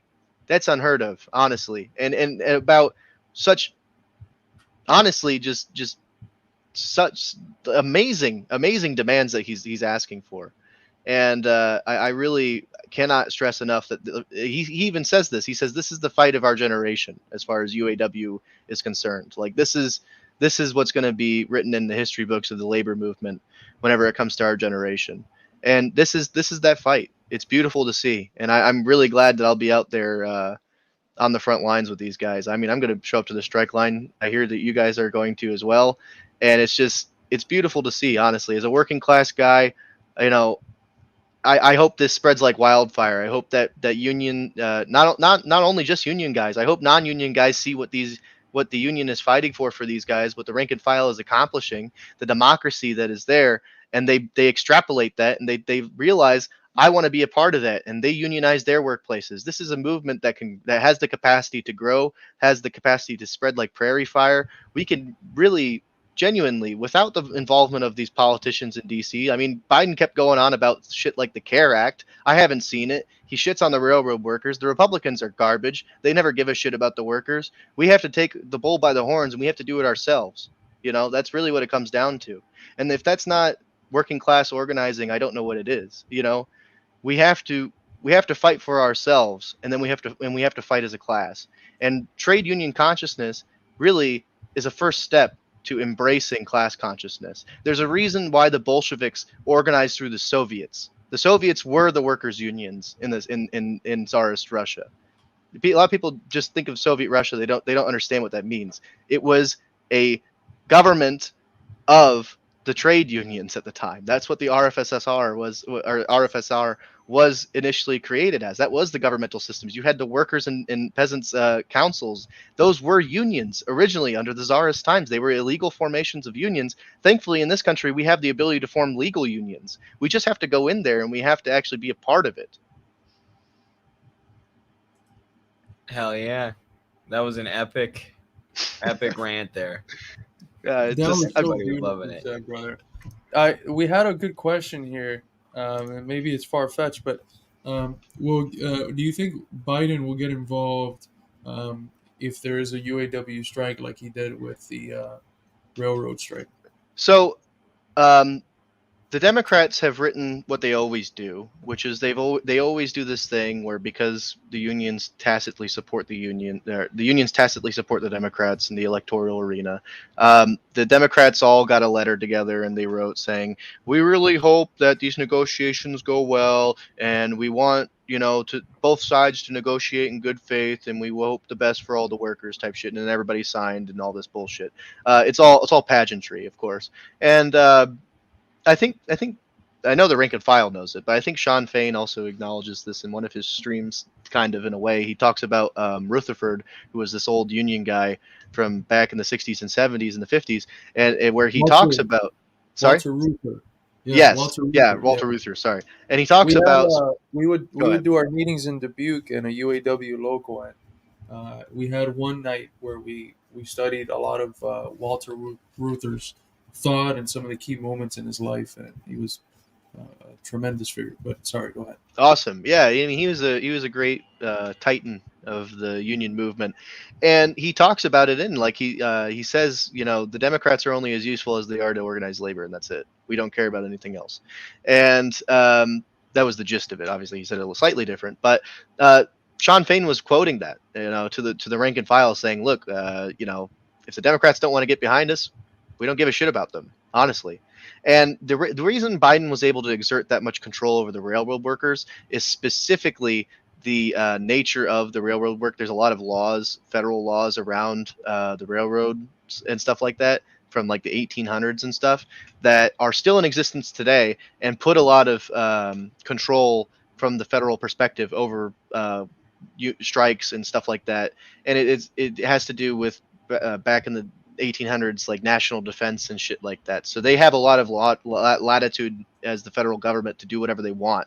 And that, and in this case, obviously, when it comes to the ruling class, that means destroying the unions and breaking their back. And that's, I mean, we're going to look back 20 years from now, and we're going to see what Biden did with the railroad strike, you know, the railroad workers. No difference as what Reagan did to the air traffic control workers. It's the same shit. It's federal intervention in what is, you know, a class struggle, and it always is to break the back of organized labor and the working class guys who are part of it. And that's exactly what Biden did. Will he be able to pull off something like this with the UAW? I really don't think so. But if he tries that, I mean, it's going to be hell let loose, honestly, when it comes to this strike, because he will have shown. Because he has no leg to stand on as far as legally speaking to intervene at that level. If he does, it will be a complete break. The unions will be done with him. Honestly, I don't see him being that senile to actually get that done. Maybe the puppets behind him, you know. But honestly, I really hope it doesn't happen. But if it does, the Democrats are going to be the ones who loses, not the union. Absolutely. Well, you got any more questions, Carlos? I feel like that was a great exposition of what's going on, and some great commentary as well. So I really appreciate you coming in and giving that for us, Kyle. Yeah, absolutely. I always, obviously this is my passion. So For sure. And it's so important. I know that Eddie and I, we had a fellow comrade, working class dude, within the rail industry, and he always told us that a big flaw in the middle class left is that even at the level of approaching the issues of the working class, it just doesn't find them sexy. Like it finds it a whole lot sexier to talk about geopolitical economy, about theory, and these other things that yes, they're important. We talk a whole lot about geopolitical economy. We talk a whole lot about theory. We have classes on, but the struggle of labor is fundamental to the struggle for socialism. The struggle for socialism at its heart is the struggle for this working class engaged in this struggle that we're talking about now, the struggle of this working class for the conquest of political power, which is just like the highest stage that we can get to in a movement, in a struggle that is the one that we're looking at here at a lower stage, but at a stage that's higher nonetheless than it's been in years past. But it's not very sexy for a lot of the people on the left. It's not the sort of shows that get the big numbers, and that's very unfortunate. And if there's any way that we can play a role in changing that culture and I don't know if sexualizing would be the right word, but in making like these issues that are so fundamental for our political projects as communists, in making these issues like central, something that it's like if you're scrolling through, I don't know, a website, like if you see an article on labor, you're clicking on it. It's like one of the first things you go to. It's just so important, and um, I just wanted to say that. I think this is all tied into the Oliver Anthony and everything else, because the dialectic, it's all part of the same thing, right? So this all goes back to how the leftists are with that. It's the same shit. They don't want anything to do with working class people. They don't. They reject us outright. They hate us. They despise us. They view us as the enemy. They don't look at us as the working class. They look at us as the next fascist brown shirts. They look at us as the rank and file of an eminent fascist, government on the rise or some shit. They write us off entirely. They view us as degenerates and deplorables and everything else. And so, of course, they're never going to talk about the union struggle. They reject it outright. They think we're too stupid to elect accountable leadership like we have with Sean Fain. They think we're too backwards to actually fight for our interests, that they alone can be the savior of the working class. They're not. The working class will save itself. We need what as Marxists, as speaking as a Marxist now, we need to go in and get into these groups, and we need to help them. We need to facilitate that. Them saving themselves. Only the working class can cause its own emancipation. It's not going to come from the PMC. So there's my takedown of the leftists for the day, I guess. Does that mean I'm fired? I thought my job as the PMC was to lead. Right. Yeah, I'm gonna manage my way to working class revolution, But the HR will bring about the socialist state. But yes, human resources departments of the world unite. The dictatorship of the human resource departments. Yeah, right. Yeah. But I do want to end this with saying that I would love to see Marxists who have developed themselves and know what they're talking about. I would love to see them go down to the strike line like Eddie and Noah and Carlos have said they want to do, and I want to bring them out to strike in my area. And I'd love to see more people across the country try and engage with the UAW facilities in their area. If that's something you're interested in, please get plugged in on the Midwestern Marx Discord. I've set up a separate Discord to try and bring people who are interested into that.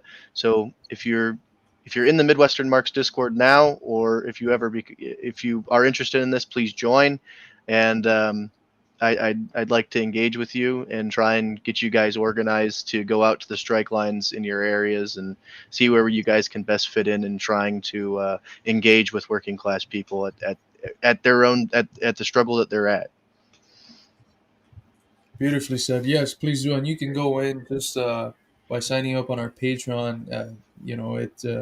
A dollar will get you in, and you're never kicked out once you're in, unless you do some douchebag stuff. You will be getting kicked out. But yeah, make sure to check out our Patreon or consider becoming a YouTube member if you have the means. Again, we're a people's funded institute, a grassroots funded institute, so.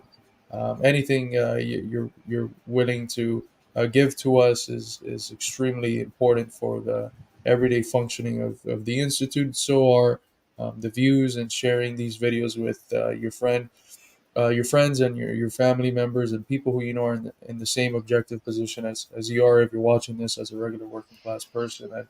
And yeah, Yeah, or just like the stream. That helps too. yeah. I know there are people who've said they want to give financially, but they can't. Totally understand that. Obviously, we would never demand anyone give us their money, but liking the stream, sharing the stream, subscribing, following, turning on the notifications bell, all that stuff helps us. And then you'll get notified next time there's a labor stream with Kyle, and you can stay up to date on what's going on. Absolutely. Oh yeah. We have one more super chat here from Dog Eater. We had a question about veganism, and now we have Dog Eater. The ultimate form of anti-veganism. Not only are we going to eat like the Eastern sacred animals, but we're going to eat our own sacred animals as well. We're the fucking dogs on the stick. Bring them over here, put some barbecue on them. That's an advancement of the productive forces right there. We're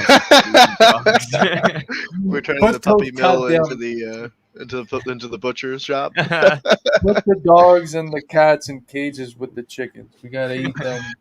Put them on a stick. Butter them up. Oh God. By the way, I'm not gonna say it. That's sarcasm. If you couldn't tell. Thank you. Yeah. There's nothing wrong if you're a vegan. We're making fun of vegans, but it's soft play. There's nothing wrong if you're vegan. Exactly. Is a non-interventionist USA capitalism possible? Probably not. I would say no. Not at this point. Yeah. All imperialism is and intervention is a central part of imperialism. But it's just a stage of capitalism. So I would consider that it's not possible, especially at the belly of the beast, at the heart of the capitalist imperialist world. Maybe like years and years ago, but as soon as they expand, like even before they were done expanding across the U.S., like what we now consider the U.S., they were already going to Cuba,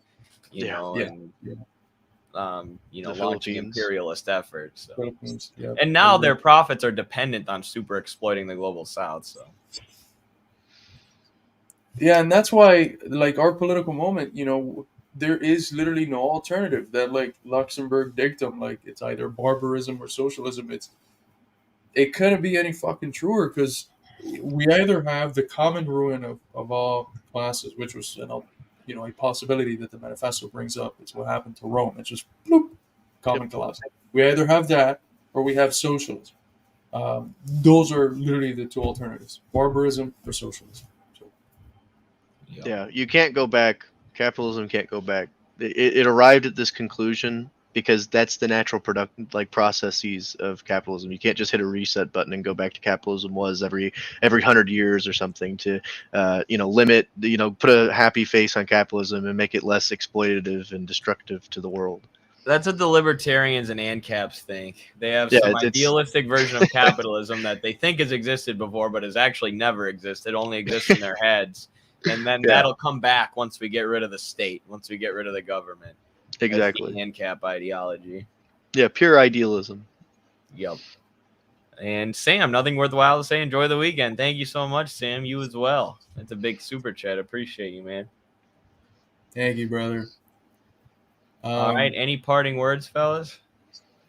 Yeah, I mean, like I said, join the Discord, guys. If you want to go out to the strike line, I need principled Marxists on the front. You know, Bolsheviks Oh. leave home to the front.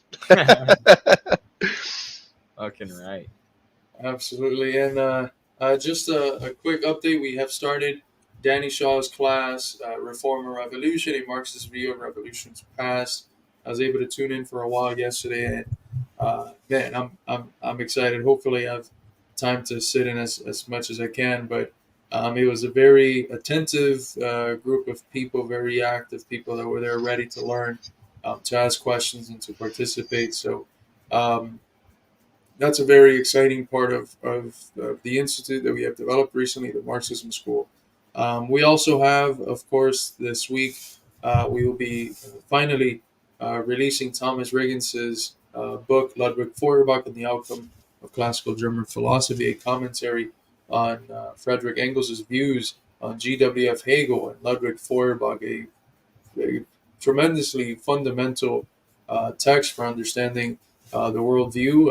Of course, I'm speaking about Engels as Ludwig Feuerbach and the Outcome of Classical German Philosophy. And Dr. Riggins is providing a very lucid commentary of this text and contextualizing it and just breaking it down for the reader today. It's a very important text to just absorb the basics of the Marxist worldview and what the Marxist worldview comes out of. We will have that book published sometime in the next few days, and then the book that we have ready after that, which will be out approximately in a month, is from Yanis Iqbal on neoliberalism and the effects that it's had on education. It's in many ways a very stark contrast from Riggins's very basics and an elementary book, which is the sort of thing where everyone can read to get informed about Marxism. Yanis's book is a tremendous work of scholarship, something that I think scholars are going to find very enlightening and that engages in intellectual debates at the highest level. Not that it's not something that everyone can read. I think everyone can, but we try to do a little bit of everything here at the Institute, from 1 minute TikTok videos about theory and politics to scholarly books like the one that we'll be putting out with Yanis, groundbreaking scholarly books, putting Marxism, Leninism, and Marxist-Leninist theory back at the level of scholarship and debunking all of the bunk stuff that comes from the bourgeois academy. So we fight the fight in every level possible, and we cast the net as wide and broad as possible to bring as many people as we can in to this beautiful movement for human emancipation. But yeah, that's the only parting comments I had to give. Well said. I think people like Giannis's book. Like you said, it's dense, but it's about education, which is something that we've all experienced, capitalist education. So there's stuff in there for everybody. It's just going to be a little bit tougher reading if you want to do it. But as Carlos said, trying to engage at every level. So, yeah. So, really quick, Eddie, I see a lot in the chat. They're asking about the details about the interview. September 3rd. Yeah. I think they were wondering, like, time wise and stuff like that, if that had been ironed out. 6 p.m. whenever Oliver gets off work at the factory. Literally, that's what he told us. Nice. I thought he had a massive plantation, guys. Wasn't he? Yeah, right. He's supposed to be some planter class type or whatever, right? Right. Yeah.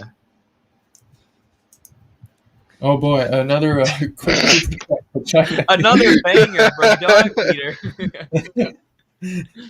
Another hood classic. Legalized. What's the concept Danny used? It was a very eloquent concept, but and I'm president to the question here. I'm president to question for Dog Eater. So Eddie, I think this is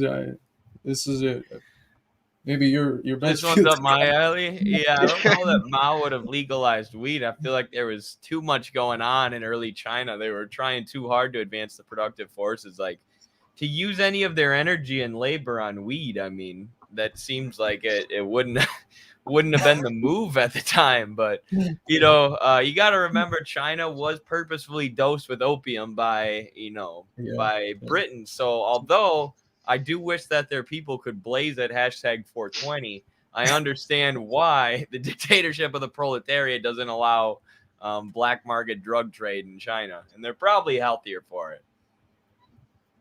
There you go. That's the definitive answer. We'll leave it at that. All right, brothers, sisters, comrades. We'll head out as we came in with the glorious international. Thank you to all of those who watched. Make sure, if you can, to sign up to our Patreon, to check out our website, our articles, books, and everything else in the Institute. Thank you so much to Kyle for coming in and enlightening us on the issues of the day with regards to labor, and also providing very good commentary on the recent Oliver video. And of course, Eddie, you're obviously a usual here, so I'm not going to thank you. This is your duty. I made you drink coffee to be here with us. Thank you to all who watched, and we'll see you next time. Peace.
And economic injustice cannot be solved without a radical redistribution of political and economic power.